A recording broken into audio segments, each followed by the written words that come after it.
কি দৌড় সালাউদ্দিনের মতো একই পরিণতি ভোগ করতে যাচ্ছেন বর্তমান বিদ্যুৎ মন্ত্রী ইকবাল হাসান মাহমুদ টুকু। বাংলাদেশে একটা ধ্বংসস্তূপের মধ্যে দাঁড়িয়ে আছে। মাশরাফি যে টাকাটা পান সেই টাকাকে হালাল করেন। ইতিহাসের পুনরাবৃত্তি ঘটিয়ে টুকুকে এবার জনগণের ধাওয়া খেয়ে রাজপথ ধরে দৌড় দিতে পারবে, নাকি এর আগে প্রধানমন্ত্রী তারেক রহমান তাকে পদ থেকে সরিয়ে দেবে? তাদের প্রতি আমি চ্যালেঞ্জ ছড়ে দিলাম, যেই বিদ্যুতের সমস্যা রয়েছে, যেই গ্যাসের সমস্যা রয়েছে, সেইটি সমাধানের জন্য তারা যদি সরকার থেকে ভালো কোনো পরিকল্পনা নিয়ে আসতে পারে, যে পরিকল্পনা আগামী 3 মাসের মধ্যে, বাদ দেন 3 মাস, আরো 3 মাস আমি তাদেরকে দিলাম, যদি 6 মাসের মধ্যে তারা সমস্যার সমাধান করতে পারে, তাহলে তাদের প্রত্যেকটি পরিকল্পনা আমরা বাস্তবায়ন করব। সব করে দিবেন। এখন তো বিদ্যুৎ নাই, এখন সবাই পোলাপান স্লোগান দিচ্ছে খাম্বা আছে বিদ্যুৎ নাই। আমরা যদি আজকে সংসদ বয়কট করে রাস্তায় নেমে পড়ি, সর্বোচ্চ কয়দিন টিকতে পারবেন বলেন তো? পুলিশ দিয়ে, এই গন্ডা বাহিনী দিয়ে, হেলমেট বাহিনী দিয়ে যে টিকে থাকা যায় না, এই হাসিনার চাইতে আবার কি শিক্ষা দেওয়া যায়? আমি প্রধানমন্ত্রী তারেক রহমান ওরফে তারেক বিন জিয়া ভাইরাল হতে যে ফেসে গেছেন মুহূর্তের মধ্যে। আমি তারেক রহমান ভেবেছিলেন যে আমি আজকে এমন একটা কথা বলবো, সবাই বলবে এবার এনসিপি জামাতকে বাস একটা দিছে, সবার মুখোমুখি থাকবে। দেখছো প্রধানমন্ত্রী কি মেধাবী, কি জ্ঞানী, কি উপস্থিত বুদ্ধি, কি সেন্স অফ হিউমার। যে বিদ্যুতের ম্যানেজমেন্ট এবং শুধু দিন গণা ছাড়া আর আমাদের হাতে কিছুই করার নেই। রিয়েলি আপনাদের হাতে যদি কিছুই করার না থাকে, কিছুই যদি আপনাদের করার না থাকে, তাহলে আপনি বিদ্যুৎ মন্ত্রী কেন? ওয়াই? আপনাকে তো এখানে বসানো হয়েছে সমস্যা সমাধান করার জন্য। এখন আপনাকে এখানে বসানো হয়েছে সমস্যা সমাধান করার জন্য। এখন আপনি যদি বলেন আমার এখানে কিছুই করার নাই দিন গণা ছাড়া, ভাই তাহলে বিদ্যুৎ মন্ত্রীর দরকার কি? আসসালামু আলাইকুম দর্শক, বিডি নিউজ ভিশনের নতুন একটা নিউজ নিয়ে হাজির হয়ে গেলাম। প্রিয় দর্শক, রাজনৈতিক প্রেক্ষাপট নিয়ে ভিডিও শুরুতেই অনেকগুলো ভিডিওর অংশ বিশেষ ইতিমধ্যে আপনারা দেখে নিয়েছেন। তো দেখেই বুঝতে পেরেছেন ভিডিওটি কতটুকু গুরুত্বপূর্ণ ও আকর্ষণীয় হতে চলেছে। তাই আপনাদেরকে বলবো, যারা দেশ ও দেশের বাইরে আমার এই ভিডিওটিতে ক্লিক করেছেন, তারা ভিডিওটি সম্পূর্ণ না দেখে কোথাও যাবেন না। কারণ আমরা এই ভিডিওর মাধ্যমে এমন কিছু সংবাদ উপস্থাপনা করেছি যা জানলে আপনারা অবাক হয়ে যাবেন। তাই আমার চ্যানেলে যারা নতুন তাদেরকে বলবো অবশ্যই চ্যানেলটি সাবস্ক্রাইব করে পাশে থাকা বেল আইকনটি অন করে দিবেন। চলুন প্রিয় দর্শক, কথা না বাড়িয়ে একটা লাইক দিয়ে মূল ভিডিওটিতে চলে যাওয়া যাক।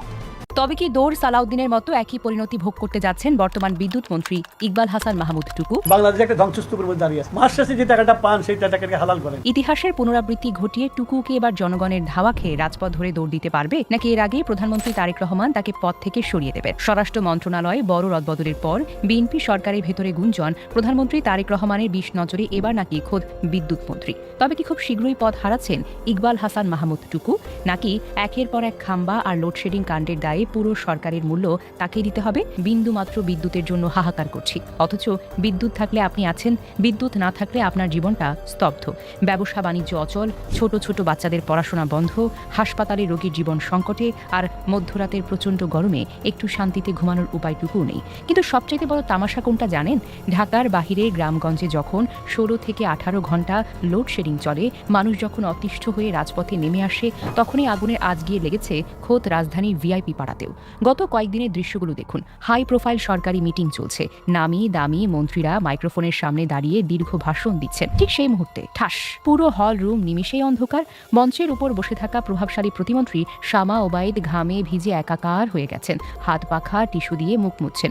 শিক্ষামন্ত্রী ডক্টর আ.ন.ম এহসানুল হক মিলনের মতো ভিআইপি ব্যক্তিত্বদের বক্তব্য থমকে গেছে হুট করে বাতি নিভে যাওয়ার কারণে। ঢাকার বুকে রাজকীয় অনুষ্ঠানে যদি খোদ মন্ত্রীদের এই বেহাল দশা হয়, তবে ঢাকার বাহিরের সাধারণ মানুষের অবস্থাটা একবার চিন্তা করে দেখেছেন? রাজধানীর বাহিরে যখন পরিস্থিতি যুদ্ধক্ষেত্রের মতো, পল্লী বিদ্যুৎ আর পিডিবির আঞ্চলিক কার্যালয়গুলো এখন যেন এক একটি বারুদের স্তূপ। একের পর এক বিদ্যুৎ অফিসে হামলা চালিয়েছে বিক্ষুব্ধ জনতা। কর্মকর্তাদেরও ঘেরাও করা হচ্ছে, ভাঙচুর করা হচ্ছে সরকারি সম্পত্তি। ভয়ে তটস্থ হয়ে অনেক কর্মকর্তা নিজেদের অফিস ঘর ছেড়ে পালিয়ে গেছেন। ফোন ধরলেই সাধারণ মানুষের অকথ্য গালিগালাজ আর হুমকি শুনতে হচ্ছে কর্মচারীদের। সামাজিক যোগাযোগ মাধ্যমে মানুষ এখন ব্যঙ্গ করে বলে, এ কি তবে বিদ্যুৎ বোর্ডে বসে থাকা কোনো গুপ্তশত্রুর কাজ? মন্ত্রীদের হেয় করতে কি বক্তব্য দেওয়ার ঠিক মুখ্য মুহূর্তেই কারেন্ট কেটে দেওয়া হয়েছে? কিন্তু রসিকতা দিয়ে কি আর পেটের জ্বালা আর গায়ের জ্বালা মেটে? 2006 সালে যখন শনির আখড়ায় বিদ্যুতের দাবিতে মানুষ রাস্তায় নেমেছিল, তখন কিন্তু ক্ষমতার দাপট দেখানো 4 দলীয় জোটের এমপি সালাউদ্দিনকে রেহাই দেয়নি এই ক্ষুব্ধ জনগণ। দিন রাত একটানা লোডশেডিং আর সাথে এক ফোঁটা খাবার পানির জন্য হাহাকার। জনগণের সেই ক্ষোভের আগুনে তেল ঢেলে যখন সাধারণ মানুষের মুখোমুখি দাঁড়িয়েছেন তৎকালীন প্রভাবশালী এমপি সালাউদ্দিন আহমেদ, তখন তখন জীবন বাঁচাতে কি করতে হয়েছিল তাকে জানেন? শনির আখড়া থেকে যাত্রাবাড়ি পর্যন্ত কিলোমিটারের পর কিলোমিটার খালি পায়ে দৌড় দিয়ে পিঠ বাঁচিয়েছিলেন তিনি। সেই থেকেই ইন্টারনেট আর রাজনীতিতে জন্ম নিয়েছিল এক কুখ্যাত তকমা দৌড়, সালাউদ্দিন। আজকের পরিস্থিতিতে জনগণ যদি ধৈর্য হারিয়ে ফেলে, বিদ্যুৎ মন্ত্রী ইকবাল হাসান মাহমুদ টুকু কি পারবেন সেই জনরোষ থেকে বাঁচতে, নাকি তাকেও সালাউদ্দিনের মতো দৌড় লাগাতে হবে? একদিকে জনজীবনের চরম বিপর্যয়, আর অন্যদিকে বিদ্যুৎ মন্ত্রণালয়ের শীর্ষ কর্তাদের ডাহা মিথ্যাচার ও দায়িত্বজ্ঞানহীন নাটকের সার্কাস। দেশ জুড়ে যখন হাহাকার, তখন দেশের বিদ্যুৎ মন্ত্রী ইকবাল হাসান মাহমুদ টুকু গণমাধ্যমের সামনে এসে কি বললেন জানেন? তার বক্তব্য শুনে কোটি কোটি মানুষের মাথায় যেন বাজ পড়েছে। মন্ত্রী বাহাদুর সোজা দাবি করে বসেছেন বাংলাদেশে নাকি কোনো লোডশেডিংই হচ্ছে না। চিন্তা করা যায়, দেশের কোটি কোটি মানুষ যখন গরমে সেদ্ধ হচ্ছে, তখন মন্ত্রী বলছেন দেশের কোথায় কোনো লোডশেডিং নেই। মাঝে মাঝে বিদ্যুতের লম্বা তার ছিঁড়ে যায়, আর ওই তার ছিঁড়াকে সাধারণ মানুষ ভুল করে লোডশেডিং বলেন আর কি। তবে থলের বিড়াল কিন্তু বেশিক্ষণ লুকিয়ে থাকেনি।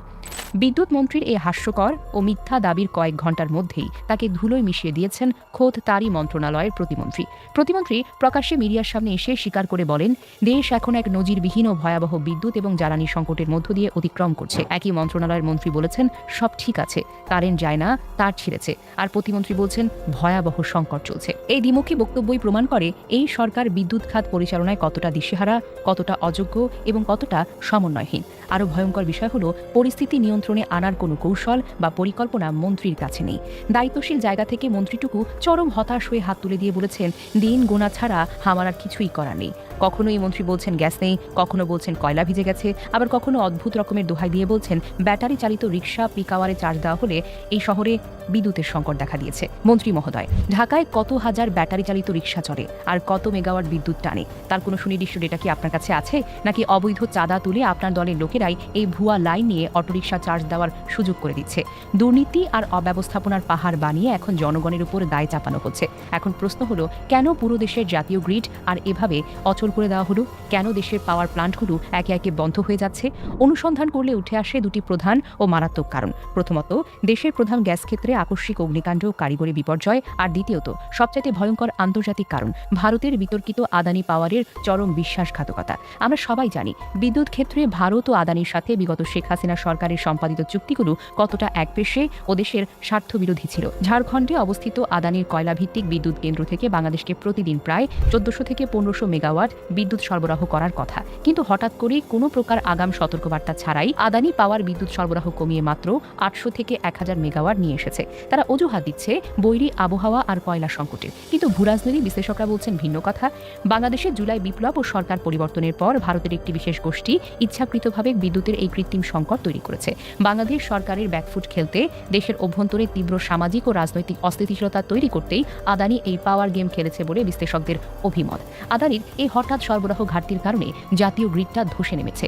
দেশের অভ্যন্তরীণ গ্যাস ভিত্তিক বিদ্যুৎ উৎপাদন আগেই অর্ধেক হয়ে গিয়েছিল।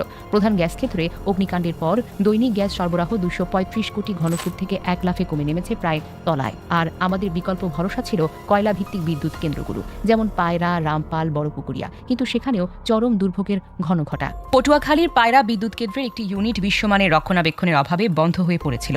বড়পুকুরিয়ায় 3টি ইউনিটের মধ্যে 2টি প্রযুক্তিগত জটিলতায় বিকল। তার উপর পটুয়াখালীর সাগরে বৈরী আবহাওয়ার কারণে বড় জাহাজ থেকে ছোট জাহাজে কয়লা খালাস করা যাচ্ছে না। গ্যাস বিকল, কয়লা বিকল, তবে কি শেষ ভরসা ছিল ফার্নেস অয়েল ও ডিজেল চালিত বিদ্যুৎ কেন্দ্রগুলো? সেখানেও জড়িয়ে আছে আরেক মহা কেলেঙ্কারি। পিডিবির দেনার পাহাড় এখন আকাশ ছুঁয়েছে। বর্তমানে স্বাধীন ও বেসরকারি বিদ্যুৎ উৎপাদনকারীদের কাছে পিডিবির দেনা বকেয়া কত জানেন? প্রায় 50,000 কোটি টাকা, যার মধ্যে শুধু বেসরকারি তেলভিত্তিক বিদ্যুৎ কেন্দ্রগুলোর পাওনাই তো 17,000 কোটি টাকা। যেহেতু পিডিবি তাদের বকেয়া বিল মেটাচ্ছে না, তাই বেসরকারি বিদ্যুৎ কেন্দ্রগুলো ব্যাংক থেকে ডলার নিয়ে ফার্নেস অয়েল আমদানির কোনো নতুন এলসি খুলতে পারছে না। ফলে সীমিত জ্বালানি দিয়ে যতটুকু সম্ভব সন্ধ্যার পিক আওয়ারে বিদ্যুৎ চালানো হলেও মধ্যরাতের পর খরচ বাঁচাতে তেল চালিত প্লান্টগুলো বন্ধ করে দেওয়া হচ্ছে। আর ঠিক সেই কারণেই মানুষ যখন গভীর রাতে একটু শান্তির ঘুমের জন্য বিছানায় যায়, ঠিক তখনই নেমে আসে লোডশেডিংয়ের ভয়াল কালো থাবা।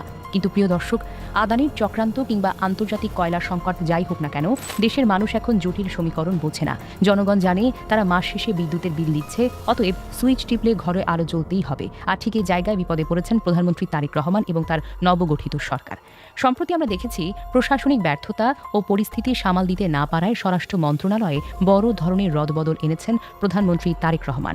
রাজনৈতিক বিশ্লেষকরা বলছেন স্বরাষ্ট্রমন্ত্রীর পর এবার বিদ্যুৎ মন্ত্রীর কোপ পড়তে যাচ্ছে। সরকারের ভেতরের খবর খবর, স্বয়ং প্রধানমন্ত্রী তারেক রহমান ক্ষুব্ধ বিদ্যুৎ মন্ত্রী টুকুর উপর। কারণ এই ভয়াবহ সংকটকালে কোনো সুনির্দিষ্ট সমাধান না দিয়ে মন্ত্রী যখন মিডিয়ায় গিয়ে বলেন দিন গোনা ছাড়া আর কোনো উপায় নেই, তখন তো পুরো সরকারের ভাবমূর্তিকে ধুলোয় মিশিয়ে দেয়, তাই না?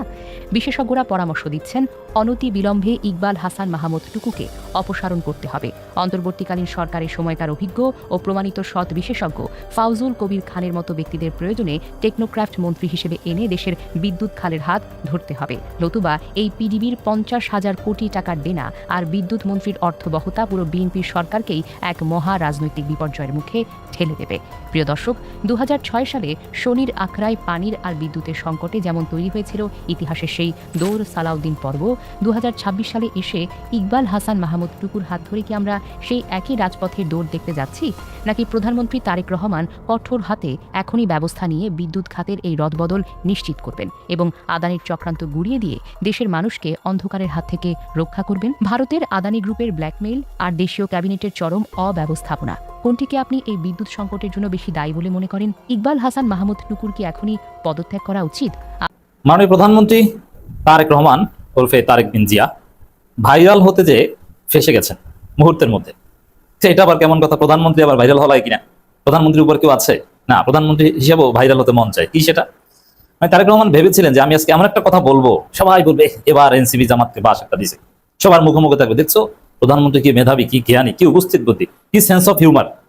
এভাবে ভাইরাল হতে প্রধানমন্ত্রী কেন, ডোনাল্ড ট্রাম্পও চায় একটু হিউমারাস কথা বলতে, পৃথিবীব্যাপী তার কথা নিয়ে আলোচনা হবে। এরকম একটু ভাইরাল হতে চেয়েছেন মাননীয় প্রধানমন্ত্রী জনাব তারেক রহমান। কি বলে যে কিছু লোক হারিকেন সামনে নিয়ে বিদ্যুতের জন্য আন্দোলন করছে, অথচ তাদের পেছনে ফ্যান করছে। এর মানে এনসিপি মাননীয় প্রধানমন্ত্রী তারেক রহমান এই বক্তব্য দেওয়ার একদিন আগে যাত্রাবাড়িতে ঢাকা মহানগর দক্ষিণের উদ্যোগে একটা সমাবেশ করেছে। সেই সমাবেশে অনেকগুলো দাবির মধ্যে একটা ছিল এই জ্বালানি সংকট নিরসন এবং বিদ্যুৎ সমস্যা সমাধান। তো সেখানে প্রতীকী অর্থে তারা হারিকেন নিয়ে আন্দোলন করেছে, হারিকেন সামনে রেখেছে। তো এইটা নিয়ে একটু ট্রল করে ভাইরাল হতে চেয়েছিলেন, কিন্তু আসিফ মাহমুদ সজীব ভুইয়া মুহূর্তের মধ্যে প্রধানমন্ত্রীকে ফাঁসিয়ে দিয়েছেন। বলছেন যে মাননীয় প্রধানমন্ত্রী, যে ফ্যান লাইট আপনারা দেখেছেন, যে মাইক, ওটা তো জেনারেটরে চলছে, ওটা তো বিদ্যুৎ না। তাহলে তারেক রহমানের যে এই বুদ্ধিদীপ্ত যে উত্তর দেওয়ার একটু চেষ্টা, ছাত্র দলের লোকজন দেখলাম খুব খুশিতে খুশিতে শেয়ার করেছে, এটা মাঠে মারা খেয়েছে আসিফ মাহমুদ সজীব ভুইয়ার বক্তব্যের মধ্য দিয়ে। আর দ্বিতীয় কথা হচ্ছে যে এখানে বিদ্যুতের লোডশেডিং এর প্রতিবাদ করা হচ্ছে। ইট ডাজন্ট মিন দ্যাট বিদ্যুৎ একদম আসে না। তো কিছু কিছু সময় ফ্যান জেনারেটরে না চললে এমনিতেও চলতে পারে, মাইক চলতে পারে। তো এটা তো আর এর মানে কি, তাহলে কি প্রতিবাদ করা যাবে না? প্রতিবাদটা তো লোডশেডিং, আর লোডশেডিং ডাজন্ট মিন দ্যাট একদম বিদ্যুৎ থাকে না। Suspension of supply of electricity for the time being, ছোটকালে লোডশেডিং প্যারাগ্রাফ করেছেন আপনারা, সাময়িক সময়ের জন্য। প্রতিবাদটা তো ওই সময়টার জন্য। আর দ্বিতীয় হচ্ছে হারিকেন নিয়ে প্রতিবাদ করা, এটা একটা প্রতীকী প্রতিবাদ। এর মানে এই নয় যে আসলে হারিকেন দরকার। এই জিনিসটা কি প্রধানমন্ত্রী বুঝেন না? বিএনপি হারিকেন মিছিল করে নাই, মির্জা ফখরুল থেকে শুরু করে সবাই। তো এই প্রতীকী একটা প্রতিবাদ। এখানে বিদ্যুৎ অরিজিনালি যদি সত্যিকার অর্থে বিদ্যুৎ দিয়েই ফ্যান এবং মাইক চলতো, আসলে প্রধানমন্ত্রী বলেছেন যে বিদ্যুৎ দিয়ে ফ্যান মাইক চলেছে, কিন্তু আসলে না, যদি চলতো তারপরও হারিকেন নিয়ে মিছিল করা, এটাই সিস্টেম, এটার একটা প্রতীকী তাৎপর্য আছে। প্রতিবাদটা তো এভাবেই করতে হয়, বিএনপিও তো এইভাবেই প্রতিবাদ করেছে। তাহলে প্রধানমন্ত্রী ভাইরাল হতে পারলেন না, বরং উল্টো ধরা খেয়েছে। প্রধানমন্ত্রী আরো কিছু বিষয়ে চমৎকার কথা বলেছেন। তিনি চ্যালেঞ্জ ছুড়ে দিয়েছেন বিরোধী দলকে যে আমাদের 10 বছর মেয়াদী পরিকল্পনা আছে জ্বালানি সংকট নিরসনের বা জ্বালানি ব্যবস্থাপনার, বিদ্যুৎ নিয়ে। আপনারা 3 মাসের একটা পরিকল্পনা দেন না, 3 মাসের মধ্যে, বা 6 মাসের দেন না, 6 মাসের মধ্যে দেন না। চ্যালেঞ্জ ছুড়ে দিয়েছেন, পারলে দেন, চ্যালেঞ্জ দিলাম। যদি পরিকল্পনা দিতে পারেন, যদি সেটা যৌক্তিক হয়, আমরা গ্রহণ করব। এই চ্যালেঞ্জ তো অলরেডি পিনাকি ভট্টাচার্য নিয়ে ফেলেছেন। তিনি মাননীয় প্রধানমন্ত্রী বক্তব্য দেওয়ার একদিন আগেই যে পলিসি প্রেসক্রিপশন করেছেন, ফ্রান্স থেকে শুরু করে পুরো ইউরোপের ব্যবস্থাপনার আঙ্গিকে, এবং আমিরে জামাত ভারপ্রাপ্ত রাষ্ট্রপতির কাছে চিঠি দিয়েছেন যাতে সংসদের অধিবেশন আহ্বান করা হয়। ঠিক আছে, তাহলে জামাত তো চ্যালেঞ্জ গ্রহণ করতেই অলরেডি চ্যালেঞ্জ গ্রহণ করেছে, এটা তো বোঝা যায়। কারণ সংসদে তো পলিসি নিয়েই আলোচনা হবে। সংসদের অধিবেশন ডাকতে কেন আমিরে জামাত চিঠি দিয়েছেন? কারণ তার কাছে পলিসি আছে, তিনি সমস্যা সমাধান করতে পারবেন। তো দর্শক, এটা হচ্ছে প্রধানমন্ত্রী একটা চাপাবাজি। অবশ্যই বিরোধী দলের কাছে অল্টারনেটিভ পলিসি আছে। আর পিনাকি ভট্টাচার্য দেখেছেন, যেমন বিদ্যুৎ খাতের এটা সংকটের সমাধান আছে, আপনি বিদেশিদের এখানে আসার সুযোগ করে দেন, অনেকটা প্রাইভেটাইজ করে দেন। এখানে একটা প্রতিযোগিতা, একদম পুরোপুরি সরকারের একক কোনো একটা প্রতিষ্ঠান দিয়ে সাপ্লাই দিতে হবে না, অনেকগুলো বিদ্যুৎ কোম্পানি থাকবে, যে যেটা থেকে নেয়, জাস্ট আর একটা থাকবে। আমাদের যে ব্রডব্যান্ড কানেকশন আমরা ওইরকম বিভিন্ন কোম্পানি থাকবে, আপনি যার কাছ থেকে ইচ্ছে তার কাছ থেকে নেবেন, যারটার দাম কম, সার্ভিস ভালো, তার কাছ থেকে নেবেন। লোডশেডিং কোনো একটা কোম্পানির পছন্দ যদি না হয়, তাহলে যারটা লোডশেডিং হয় না, যেমন ইন্টারনেট, কোনোটা একটু মাঝে মাঝে ইন্টারাপশন হয় না, যেটা একদম কোনো ইন্টারাপশন হয় না, আপনি তাদের কাছ থেকে নেবেন। হ্যাঁ, এটি গ্রহণ করেন, পারবেন না। বিরোধী দল চ্যালেঞ্জ গ্রহণ করে যৌক্তিক পলিসি প্রেসক্রাইব করতে পারলেও আপনি গ্রহণ করতে পারবেন না। আমরা যদি পাল্টা চ্যালেঞ্জ দিই, আমরা পলিসি দিব, আপনি কি গ্রহণ করতে পারবেন? চ্যালেঞ্জ দিলাম, পারলে গ্রহণ করুন, পারবেন না। কেন পারবেন না? বিভিন্ন অলিগার্কদের কাছে আপনি ধরা, ভারতের কাছে কিছুটা হলেও ধরা। আপনাকে ব্যালেন্স করতে হয় যে যুক্তরাষ্ট্র কি মনে করবে, এবং এগুলো নিয়ে কাজ করতে গেলে আপনি মাঝে মাঝে বেকায়দায় পড়েন। বরং আপনি যৌক্তিক পলিসি গ্রহণ করতে পারবেন না, বাস্তবায়ন করতে পারবেন না। যেমন এই যে গ্যাস সংকটটা, ওই যে বলা হয় যে এলএনজি খালাস করতে পারছিল না, আসলে বিষয়টা ওটা না, আসল ঘটনা বেরিয়ে এসেছে। সেটা হচ্ছে যেমন এই যে এলএনজি টার্মিনাল, এটা আগে যুক্তরাষ্ট্রের কাছে ছিল, এখন চীনকে দিয়েছে। যেখানে যুক্তরাষ্ট্রের কাছে দেওয়া, মানে চীনকে এখানে মহেশখালীতে কুতুবদিয়া এইসব জায়গায় আনা, এতে যুক্তরাষ্ট্র ভারতের আপত্তি ছিল, কিন্তু এখন চীন এখানে এসেছে, বিএনপি সরকার চীনকে দিয়েছে। পিটার হাসের কোম্পানি আছে, চীনকেও দিয়েছে, এবং এটা ওরা সহ্য করতে পারেনি, যার ফলে ওরা কৃত্রিম সংকটটা তৈরি করেছে। এখানে যুক্তরাষ্ট্র এবং ভারতের ষড়যন্ত্র আছে। তা আপনি তো পলিসি দিলেই গ্রহণ করতে পারবেন না। আপনার অমুকে যুক্তরাষ্ট্রকে খুশি করতে হবে, তমুকে খুশি করতে হবে, ভারত কি মনে করে, এগুলো। বরং আপনাকে চ্যালেঞ্জ দিলে আপনি সেই চ্যালেঞ্জ গ্রহণ করতে পারবেন না, যে আপনি বিরোধী দলের যৌক্তিক পলিসি গ্রহণ করতে পারবেন কি পারবেন না। আসল ঘটনা হচ্ছে এটা, চ্যালেঞ্জ দিলে হবে ভালো জায়গায়। এরপরে মাননীয় প্রধানমন্ত্রী আরো কিছু বিষয়ে চমৎকার কথা বলেছেন। এটা একদিক ভালো যে আসলে জামাতের সত্যিকার অর্থে বিরোধী দল, সেটা ফুটে ওঠে। আজকে প্রধানমন্ত্রীর বক্তব্যে এটা স্পষ্ট হয়েছে। যেমন 71, 86, 96 সালে ভুল করেছেন, জামাতকে উদ্দেশ্য করে বা বিরোধী দলকে উদ্দেশ্য করে বলেছেন। 71, 86, 96 সালে ভুল করেছেন। 26 সালে এসেও মানুষকে বিভ্রান্ত করে কি সব টিকিট বিক্রি করেছেন। এসব মিথ্যা রাজনীতি থেকে বেরিয়ে আসুন, এর জবাব দেওয়া প্রয়োজন। প্রথম কথা হচ্ছে যে 71 সালে জামাত ভুল করেছে। 71-এর জামাতের ভূমিকা নিয়ে খোঁচা দেওয়া, এটা যে কেউ দিতে পারে। এই জায়গা জামাতকে এই খোঁচা সহ্য করতে হবে, এবং এই খোঁচা সহ্য করে, সমালোচনা সহ্য করে মাথায় নিয়েই জামাত প্রধান বিরোধী দল হয়েছে, এবং জামাত এটা সহ্য করতে পারে। অতএব 71 নিয়ে জামাতকে আপনি সমালোচনা করতে পারেন, এটা আপনার অধিকার। 71 আসলে জামাত ভুল করেছে। 86-তে জামাত ভুল করেনি, আপনারা বেকায়দায় পড়েছেন, এখন জামাতকে উল্টা ফ্রেমিং করার চেষ্টা করছেন। 86-তে বিএনপি জামাত সহ সিদ্ধান্ত হয়েছিল নির্বাচন করবে না। এক পর্যায়ে বিএনপি জামাত সহ সিদ্ধান্ত হয়েছে আওয়ামী লীগ সহ নির্বাচন করবে। নির্বাচন করে নির্বাচনের মধ্য দিয়ে এর সাথে পতন ঘটাতে হবে, প্রয়োজনে আমরা একসাথে পদত্যাগ করবো, এরকম সিদ্ধান্ত হয়েছিল। কিন্তু এক পর্যায়ে বিএনপির সিনিয়র নেতারা সবাই নির্বাচনে অযোগ্য হয় নানান কারণে, আদালতের মাধ্যমে। এখন বিএনপি নির্বাচনে অংশগ্রহণ করতে পারে না, কিন্তু কথা ছিল নির্বাচনে অংশগ্রহণ করবে। এই কারণ বিএনপি নির্বাচনে অংশগ্রহণ করতে পারে না বলে নির্বাচন বর্জন করেছে। কিন্তু জামাতের যেহেতু সমস্যা ছিল না, আওয়ামী লীগের সমস্যা ছিল, তারা নির্বাচনে অংশগ্রহণ করেছে, এবং জামাত সবার আগে সংসদ থেকে পদত্যাগ করেছে। জামাত নির্বাচন করে সংসদ থেকে পদত্যাগ করে এরশাদকে বেকায়দায় ফেলেছে, এটা বলে না। আর উল্টা আন্দাজের উপর জামাতকে 86-র বেঈমান বানায়, এটা মিথ্যাচার। 96-তে বিএনপি তত্ত্বাবধায়ক সরকার বিরোধিতা করেছে, জামাত তত্ত্বাবধায়ক সরকার পক্ষে আন্দোলন করেছে, জামাত মোটেও ভুল করেনি। 26-এ কোনো জান্নাতের টিকিট কিছু বিক্রি করেনি। এখন লোডশেডিং এর আপনাদের ব্যর্থতার সমালোচনা করছে, এটা কি ভুল? না, এটা ভুল না, জামাত সঠিক পথে আছে। তারেক রহমান, আপনি ভাইরাল হতে পারলেন না, আসিফ মাহমুদ সজীব ভুঁইয়া আপনাকে ফাঁসিয়ে দিয়েছে। সরকারের বয়স মাত্র 6 মাস, এর মধ্যে মন্ত্রিসভায় বড় ধরনের রদবদলের আলোচনা এখন রাজনৈতিক অঙ্গনে সবচেয়ে আলোচিত বিষয়গুলোর একটি। কে থাকছেন, কে যাচ্ছেন, আর নতুন করে কারা ঢুকছেন মন্ত্রিসভায়। রাষ্ট্রপতি নির্বাচনের পরপরই এই আলোচনা আরো জোরালো হয়েছে। সূত্র মতে কয়েকজন মন্ত্রীর পারফরমেন্স নিয়ে অসন্তোষ, বিতর্কিত বক্তব্য এবং ব্যক্তিগত কর্মকাণ্ড নিয়ে সামাজিক যোগাযোগ মাধ্যমে নেতিবাচক আলোচনাই রদবদলের অন্যতম কারণ। তবে এখনো চূড়ান্ত সিদ্ধান্ত হয়নি, শেষ সিদ্ধান্ত প্রধানমন্ত্রীর, এটাই সবচেয়ে গুরুত্বপূর্ণ বিষয়। সবচেয়ে বেশি আলোচনা হচ্ছে 3টি মন্ত্রণালয় নিয়ে। রাষ্ট্রপতি পদে মির্জা ফখরুল ইসলাম আলমগীরের মনোনয়ন নিশ্চিত হওয়ায় স্থানীয় সরকার, পল্লী উন্নয়ন ও সমবায় মন্ত্রণালয়ের পূর্ণমন্ত্রীর পদটি এখন শূন্য। গুঞ্জন রয়েছে স্বরাষ্ট্রমন্ত্রী সালাউদ্দিন আহমেদকে এই মন্ত্রণালয়ে নেওয়া হতে পারে। আর যদি সত্যিই সালাউদ্দিন আহমেদ স্থানীয় সরকারে যান, তাহলে প্রশ্ন, স্বরাষ্ট্র মন্ত্রণালয়ে আসছেন কে? আলোচনায় রয়েছে পানি সম্পদ মন্ত্রী শহীদুদ্দিন চৌধুরী অ্যানির নাম, যদিও তিনি নিজেই মন্ত্রিসভা রদবদল নিয়ে ছড়ানো খবরকে বিব্রতকর বলে জানিয়েছেন। নতুন মুখ হিসেবে সবচেয়ে বেশি আলোচনায় রয়েছে মিত্রদল বিজেপির চেয়ারম্যান আন্দালিব রহমান পার্থ এবং বিএনপির ভাইস চেয়ারম্যান ডক্টর আসাদুজ্জামান রিপনের নাম। মিত্রদল নাগরিক ঐক্যের সভাপতি মাহমুদুর রহমান মান্নাকেও টেকনোক্র্যাট কোটায় মন্ত্রী করার আলোচনা রয়েছে। তবে এখানেই শেষ নয়। সাবেক স্বরাষ্ট্র প্রতিমন্ত্রী লুৎফুজ্জামান বাবর, বিএনপির হুইপদের 2-1 এবং দীর্ঘদিন আন্দোলন সংগ্রামে থাকা কয়েকজন বঞ্চিত নেতার নাম ঘুরছে আলোচনায়। তাদের মধ্যে রয়েছেন ডক্টর আব্দুল মঈন খান, শামসুজ্জামান দুদু, মোয়াজ্জেম হোসেন আলাল এবং হাবিবুন নবী খান সোহেল। অন্যদিকে ঢাকার একজন মন্ত্রী এবং উত্তরাঞ্চলের 2 প্রতিমন্ত্রীকে নিয়ে সামাজিক যোগাযোগ মাধ্যমে নেতিবাচক আলোচনা ছড়িয়েছে। ফলে রদবদল হলে তাদের ভবিষ্যৎ নিয়েও তৈরি হয়েছে কৌতূহল। তবে রাজনৈতিক অঙ্গনে যতই আলোচনা থাকুক, এখনো পর্যন্ত সবই সম্ভাবনা ও গুঞ্জন। কারণ মন্ত্রিসভায় কে থাকবেন, কে বাদ পড়বেন, কিংবা নতুন করে কে প্রবেশ করবেন, চূড়ান্ত সিদ্ধান্ত প্রধানমন্ত্রী তারেক রহমানেরই। আর সেই সিদ্ধান্ত কি বদলে যাবে সরকারের গুরুত্বপূর্ণ কয়েকটি মন্ত্রণালয়ের নেতৃত্বে, নাকি শেষ মুহূর্তে পুরো হিসাবটাই পাল্টে যাবে? উত্তর পেতে এখন নজর মন্ত্রিসভার পরবর্তী সিদ্ধান্তের দিকে।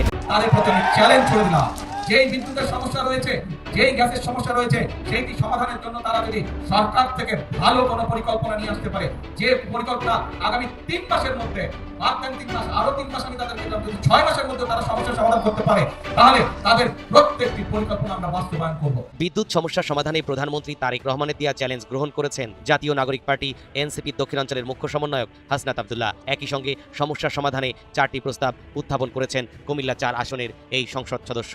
আর যদি তারা শুধুমাত্র জনগণকে বিভ্রান্ত করার জন্য, দেশকে বিভ্রান্ত করার জন্য এইসব কথা তারা বলে থাকে, তাহলে অবশ্যই তাদেরকে জনগণের কাছে ক্ষমা চাইতে হবে। 15 আগস্ট শনিবার সামাজিক যোগাযোগ মাধ্যম ফেসবুকে নিজের ভেরিফাইড আইডিতে দেয়া এক পোস্টে হাসনাত আব্দুল্লাহ জানান, মাননীয় প্রধানমন্ত্রী বিরোধী দলকে বিদ্যুৎ সমস্যা সমাধানের পরিকল্পনা প্রদানের জন্য 6 মাসের আলটিমেটাম দিয়ে চ্যালেঞ্জ দিয়েছেন। আমরা চ্যালেঞ্জ গ্রহণ করলাম এবং সমাধান পরিকল্পনা প্রস্তাব করছি। প্রথম প্রস্তাবনায় কুমিল্লা 4 আসনের এই সংসদ সদস্য বলেন, চ্যালেঞ্জ দেওয়ার আগে প্রধানমন্ত্রীর জানা দরকার ছিল, সমাধান ইতিমধ্যে টেবিলেই আছে। এনসিপির আহ্বায়ক ও সংসদ সদস্য নাহিদ ইসলাম স্বল্প 30 দিন, মধ্য 6 থেকে 18 মাস এবং দীর্ঘ মেয়াদি নিয়ে মোট 15 দফা সুনির্দিষ্ট প্রস্তাব দিয়েছেন। প্রধানমন্ত্রীর ডাউস সাইজের মন্ত্রিসভা ও উপদেষ্টা পরিষদ থাকা সত্ত্বেও এ তথ্য তার কাছে পৌঁছায়নি, এটি লজ্জার কথা। দ্বিতীয় প্রস্তাবনায় হাসনাত আব্দুল্লাহ এনসিপি দেওয়া 30 দিনের জন্য 5টি স্বল্পমেয়াদী, 6 থেকে 18 মাস এবং 6টি দীর্ঘমেয়াদী 4টি সুস্পষ্ট সমাধান প্রস্তাব পড়ে নেওয়ার আহ্বান জানান প্রধানমন্ত্রী তারেক রহমানকে। তৃতীয় প্রস্তাবনায় তিনি বিদ্যুৎ সংকট সমাধানের জন্য আলোচনা করতে বিরোধী দল থেকে বিশেষ সংসদীয় অধিবেশন ডাকার অনুরোধে সাড়া দিতে অনুরোধ করেন এবং সরকারের এমন ইগনোরেন্সকে খুব হতাশার চোখে দেখে উল্লেখ করে প্রধানমন্ত্রীর বিশাল টিমের সক্ষমতা, যোগ্যতা ও আন্তরিকতা নিয়ে প্রশ্ন তুলেছেন হাসনাত আব্দুল্লাহ। চতুর্থ প্রস্তাবনায় এনসিপির এই নেতা বলেন, 6 মাসে প্রশাসনে যে হারে দলীয় পদায়ন হয়েছে তাতে ইনস্টিটিউশনাল মেমোরি বলে কিছু অবশিষ্ট নেই। ফলে ফুয়েল প্ল্যান নেই, কন্টিনজেন্সি প্ল্যান নেই, ডিজাস্টার রিকভারি প্ল্যান নেই। ভর্তুকি কাটা হয়েছে ঠিক সেখান থেকে যেখান থেকে বিদ্যুৎ আসে, আর ক্যাপাসিটি চার্জ তো অক্ষত। প্রধানমন্ত্রীকে উদ্দেশ্য করে হাসনাত লিখেন, আপনি বলার আগেই আমরা সমাধান দিয়েছি। আপনারা সেটা পড়ার দরকার মনে করেননি, কিংবা আপনাদের কাছে হয়তো সেটি পৌঁছায়নি। তথাপি 6 মাসের হিসাবটা আমরা মেনে নিলাম, কিন্তু ঘড়িটা বিরোধী দলের নয়, আপনারাই সরকারের। সব এতক্ষণ ধৈর্য সহকারে পুরো ভিডিওটি দেখার জন্য আপনাদের অসংখ্য ধন্যবাদ। আশা করি ভিডিওটি আপনারা সম্পূর্ণ দেখেছেন। ভিডিওটি দেখে কি জানলেন, বুঝলেন? অবশ্যই আপনার মূল্যবান মতামত আমাদের কমেন্ট বক্সে জানাবেন। আর আমাদের চ্যানেলে নতুন হয়ে থাকলে চ্যানেলটি সাবস্ক্রাইব করবেন। ইতিমধ্যে যারা সাবস্ক্রাইব করেছেন তারা ভিডিওটি বেশি বেশি শেয়ার করে ওনাদেরকে দেখার সুযোগ করে দিবেন। এরকম নিত্য নতুন গরম গরম নিউজ পেতে আমাদের চ্যানেলের সাথে আপনারা যুক্ত থাকুন। আজকে কথা না বাড়িয়ে বিদায় নিচ্ছি। দেখা হবে নতুন কোনো নিউজ ইনশাআল্লাহ। ততক্ষণ পর্যন্ত বিডি নিউজ ভিশনের সাথেই থাকুন। আল্লাহ হাফেজ।